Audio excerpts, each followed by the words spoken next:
So today I'm going to talk to you about camel and some variations of camel. So camel is a very deep back bend pose, heart opener. So for some of us, back bends are not achievable. So I will show you ways that can still open the chest without being taxing on the low back. And our first variation, we're going to start with a block. So taking the block, we want to place it in between our thighs on the medium setting. We want to bring it all the way up towards our pubic bone. And then we'll get a nice good squeeze on our block, and we're on our knees. As we squeeze into the block right here, back bend with a block, squeezing deep, pushing the hips forward, tucking the tail down. This right here alone with this deep squeeze into the block is a great way to open the low back and give us space to lean back without putting too much pressure here. So taking hands to hips, using the hands to push the top of glutes down, again still lengthening in the back. Squeeze the shoulder blades together and then squeeze the bum, push the hips forward, and just a very gentle lean back. So this is your opening stage or your beginning stage to camel.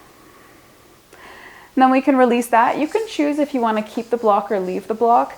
If you feel like you can really squeeze everything inward and you don't need the block, you can let it go. I'm going to use the block today because my low back's feeling a little bit sore. So as we start to go a little deeper now, placing the hands to top of glutes, squeeze the shoulder blades and shoulders back. We start to lean back a little deeper, keeping that squeeze whether we have the block or not.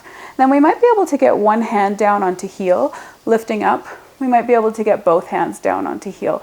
Really squeeze the bum or the thighs and push forward. Then you can keep the chin tucking if your neck is sore, or if your neck feels good, you can go ahead and let the head hang back. Now to come out of this, we take one hand up, and then we squeeze our bum to lift up, removing the block, and then having a seat, just taking a moment to let everything settle. Now again, all of that can be done without the block if everything's feeling okay. I've taken the time to really squeeze in a few times to release that low back. And then as we start to lean back, we can take the hands to the heels. We could even take the hands to the feet, or maybe even to the floor.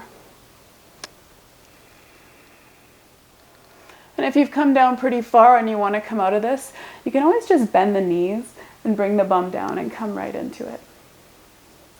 There you have it. That's your camel pose.